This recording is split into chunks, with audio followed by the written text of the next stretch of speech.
¿Cómo están? Muy buenas noches. Bienvenidos a Estado de la Nación. Hoy, en el país obviamente sobran temas para los comentarios, para platicar, para analizar.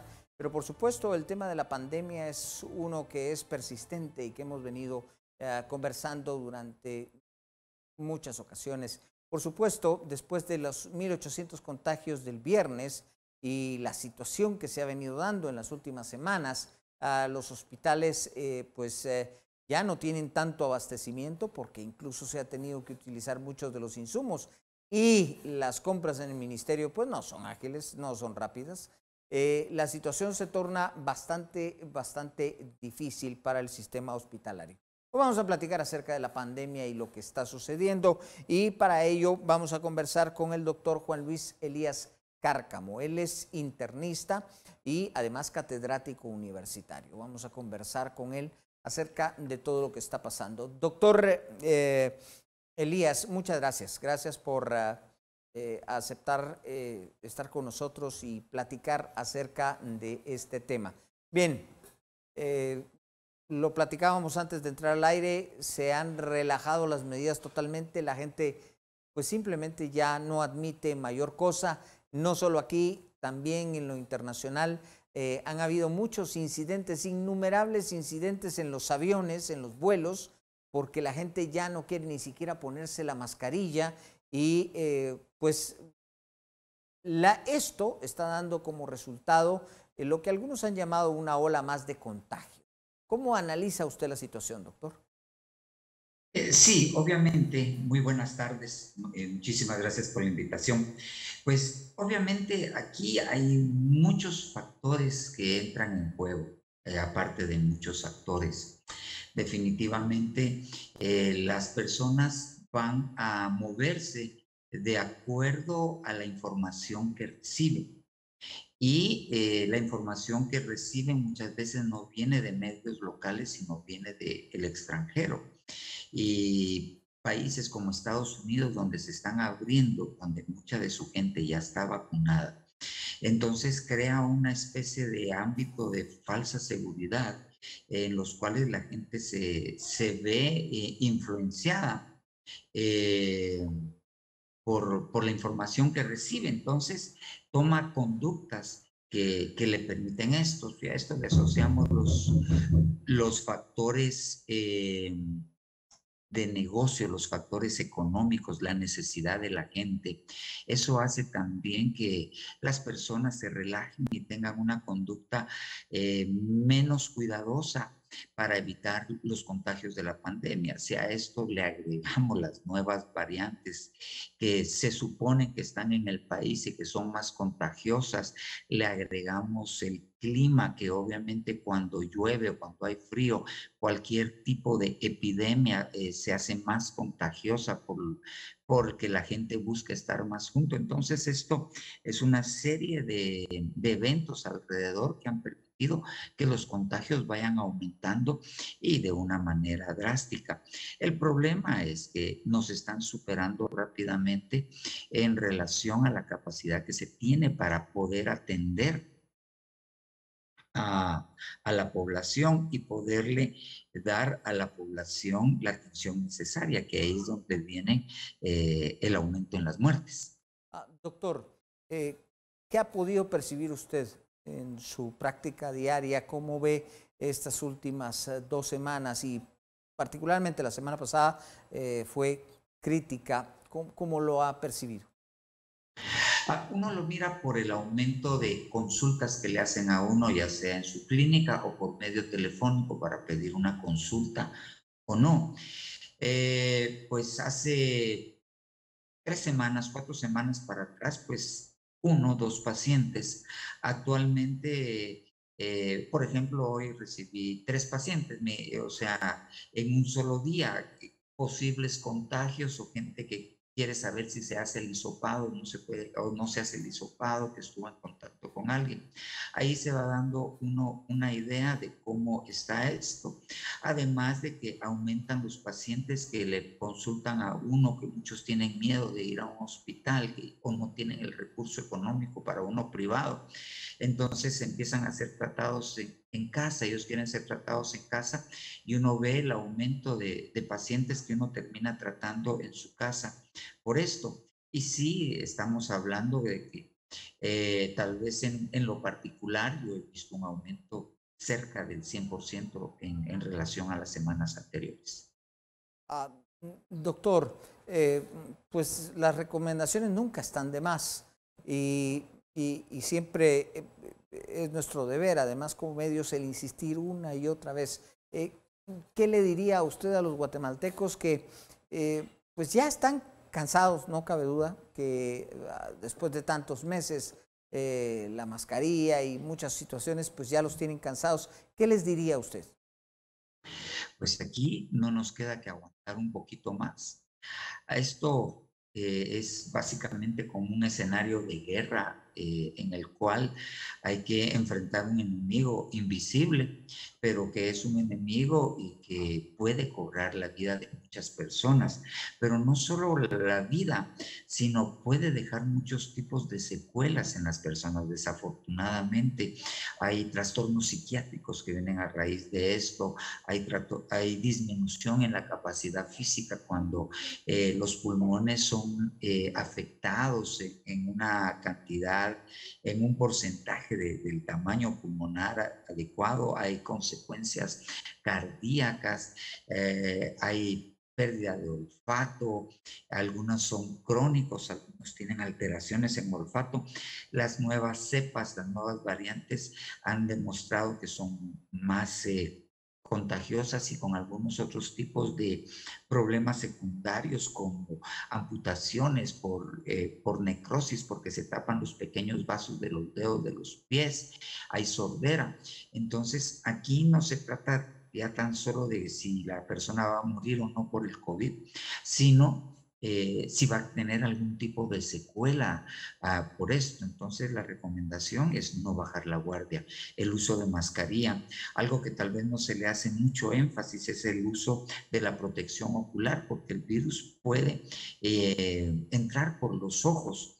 Se habló mucho de las gotitas de Flushing, pero actualmente se sabe que también es por aerosoles y que el virus puede quedar en una habitación más o menos unas 3 horas flotando, y si alguien entra, aunque lleve mascarilla, puede ser afectado por los ojos. Entonces, el uso de una mascarilla adecuada, el uso de anteojos o careta y el uso del distanciamiento social es indispensable todavía en estos momentos, aún para la gente que está vacunada. Pero como usted mismo dice, hay una población que está cansada de tanto encierro, o sea, hay gente deprimida, hay gente ansiosa. Entonces es un problema serio, pero el consejo es seguir con las medidas de bioseguridad que actualmente están implementadas. Doctor, hablemos un poquito de esas secuelas. Algunas veces se mencionan y algunas veces no.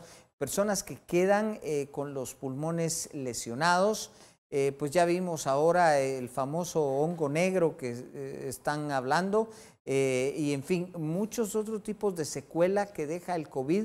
Algunas son transitorias, pero otras son mucho más perennes. ¿Qué nos cuenta al respecto?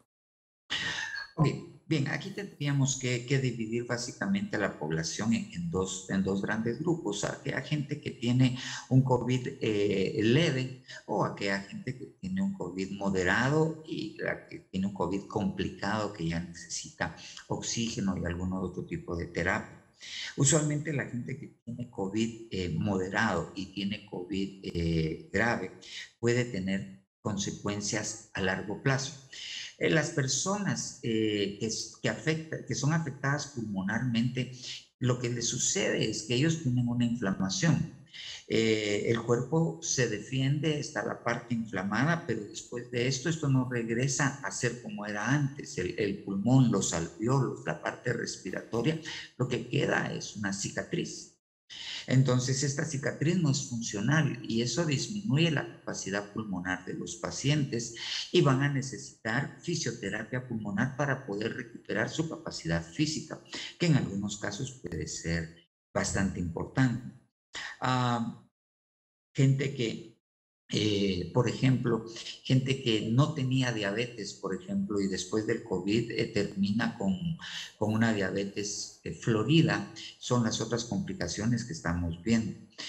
Lo otro que estamos viendo son también, aunque en menor caso, complicaciones cardíacas, gente que tiene su capacidad pulmonar normal, pero que de todos modos se boca para caminar. Esto probablemente tuvo una afectación en los vasos coronarios o en el propio músculo del corazón que ha dejado una secuela en estos pacientes. Si nosotros les tomamos radiografías a todos los pacientes que han tenido COVID, eh, vamos a ver que las áreas de infiltrados, si nosotros hacemos una tomografía después, van a haber áreas de fibrosis que van a afectar su capacidad pulmonar. Doctor, en torno a esto, se ha visto cosas tan irregulares en el COVID. ¿Han llegado algunos estudios a determinar por qué en algunas personas es tan mortal y por qué en algunas otras personas pues simplemente ni siquiera lo perciben? ¿Se ha llegado a saber un poco más de eso? Se ha llegado a saber un poco más de esto y desde el principio se habló mucho acerca de cómo el virus SARS-CoV-2 entraba y utilizaba algunas puertas hacia las células que éstas a su vez permitían el ingreso tal vez no permitían el ingreso, sino disparaban, era como meter la llave para arrancar una respuesta inmune muy exagerada, una respuesta inmune muy amplia contra el virus, que al final lo que termina dañando al paciente, lo que se llama una tormenta de citoquinas. Y esto, por ejemplo, los niños no se ven tan afectados. ¿Por qué? Porque sus receptores E2, así se llaman, la puerta de entrada del SARS-CoV, son pocos en número. En cambio, en los adultos aumenta el número y por eso los adultos hay cierta predisposición genética, hay ciertos factores como la edad en el cual ya no hay una regulación del sistema autoinmune como en una persona joven porque las células han envejecido, su ADN, sus cromosomas son más cortos, no tienen una buena respuesta. Entonces hay una serie de cosas alrededor que permiten que una persona pueda enfermarse gravemente o no. La edad, pues, si bien es uno de los principales factores de riesgo, no exime que gente joven con ciertas condiciones genéticas, o sea, con ciertas variantes en su genética, enfermen gravemente de esto. Y obviamente está también la cepa con la cual pueden ser infectados, que hay algunas más agresivas que otras. Doctor, ¿qué ¿qué tiene que hacer una persona como para, si no prepararse? Bueno, ahora están obviamente las vacunas, pero lo que llegan las vacunas, en lo que la persona llega a su turno para vacunarse, ¿qué es lo que puede hacer para estar relativamente preparado? Ok, por ejemplo, ¿a quiénes se ha visto que afecta? Principalmente a gente con obesidad, ellos tienen problemas.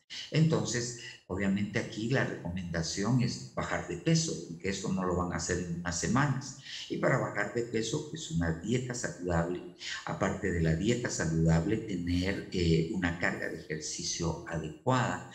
Esto lo puede ayudar a prepararse a enfrentar la enfermedad, aunque no quiere decir que hacer ejercicio y comer sano vaya a evitar que se enferma o vaya a evitar que tenga un COVID grave.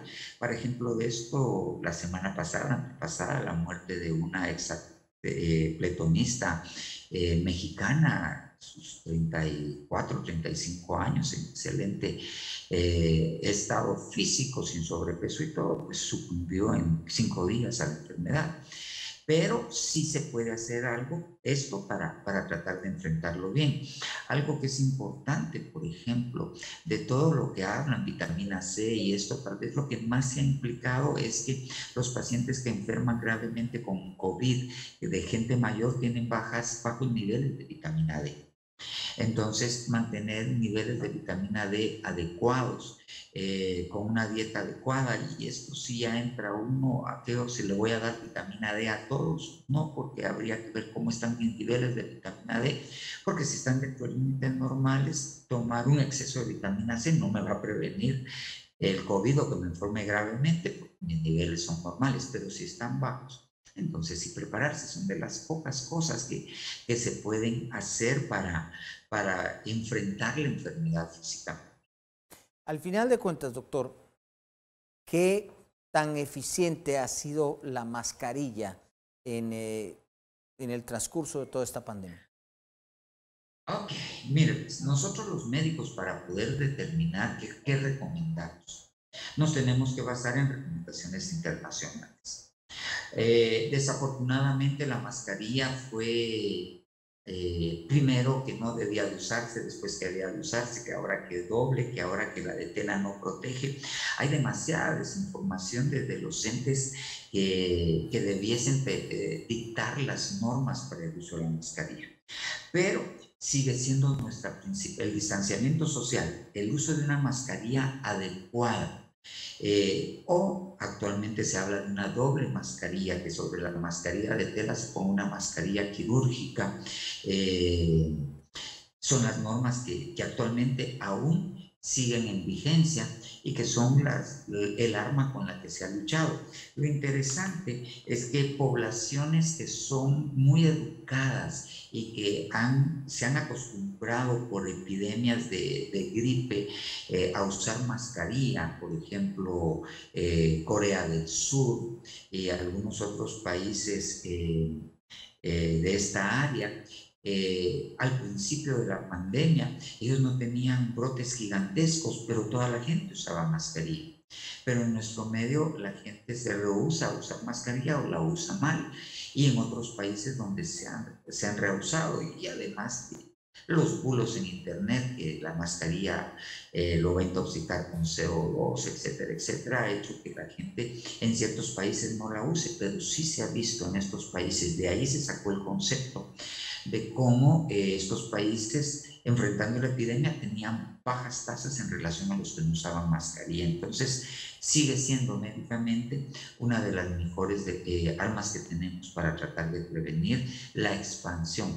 Tal vez la idea no es tanto que no se me vaya a entrar el virus. La idea es que aquel que tiene el virus y no sabe que tiene el virus no lo esparza, sino se quede en la mascarilla para tratar de disminuir los contagios.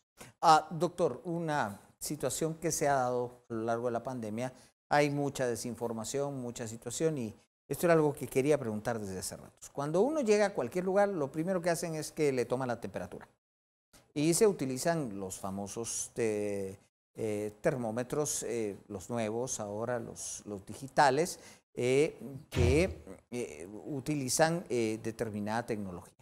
Pero se empezó a esparcir que esto era un rayo láser y que entonces mataba las neuronas, y entonces en todos los lugares ahora toman las temperaturas en la mano o en el cuello.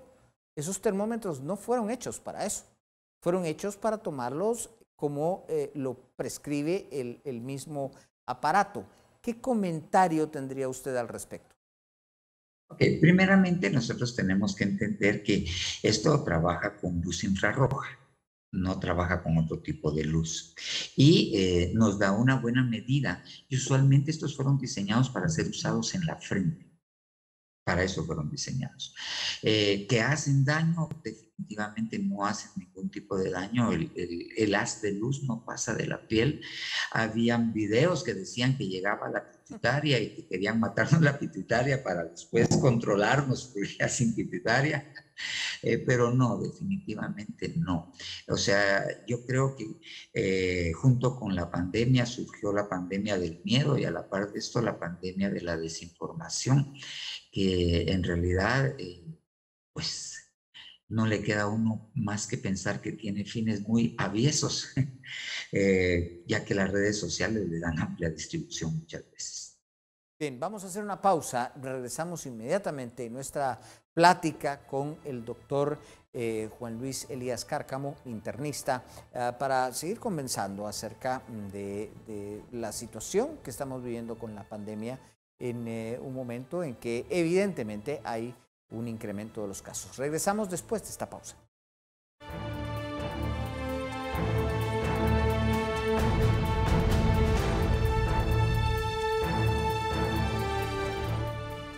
Continuamos en nuestra plática con el doctor Juan Luis Elías Cárcamo, quien es, además de catedrático universitario, médico internista y alguien que conoce lo que está sucediendo. Y, por supuesto, hemos platicado de varias cosas, las secuelas, etcétera, etcétera. Doctor, hoy los hospitales nuevamente saturados. Evidentemente los hospitales nacionales siempre han tenido un problema de abastecimiento y cuando hay demasiados pacientes, pues la situación se vuelve grave. ¿Qué ha sabido usted en torno a la situación de los hospitales y qué cree usted que se podría hacer en estos momentos? Ok, obviamente el primer problema es la sobrepoblación de pacientes con COVID y que los hospitales, obviamente no todos se pueden abrir al manejo de COVID porque están tratando infartos, están tratando cesáreas, están tratando, entonces no pueden mezclar las dos poblaciones porque esto sería aumentar el número de contagios y poner a personas que están en alto riesgo de fallecer por COVID en contacto con el virus. Entonces, tenemos pocas camas para la cantidad de pacientes. Los insumos que hay pues se están agotando y algunos insumos no solamente es por la burocracia para poder comprar los medicamentos, que obviamente esta burocracia viene para tratar de frenar la corrupción, pero que en estos momentos pues hace daño, pero también no se pueden quitar estos límites porque si no viene más corrupción en este momento. Entonces esto hace muy compleja la situación. Obviamente aquí la respuesta debe ser del Estado. En países como los de nosotros debiese ser del Estado. Pero también habría que pensar en la posibilidad de que hubiera un control sobre los costos que se le cobran a los pacientes por el manejo de los COVID dentro de los hospitales privados. Tal vez, además de esto, hay hospitales que no manejan COVID porque no quieren contaminar su hospital.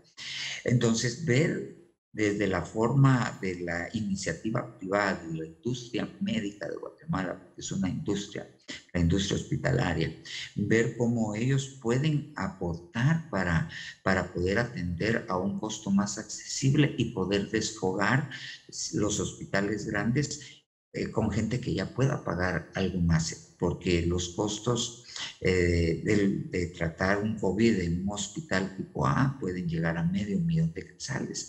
Entonces, habría que ver también el tipo de medicamentos.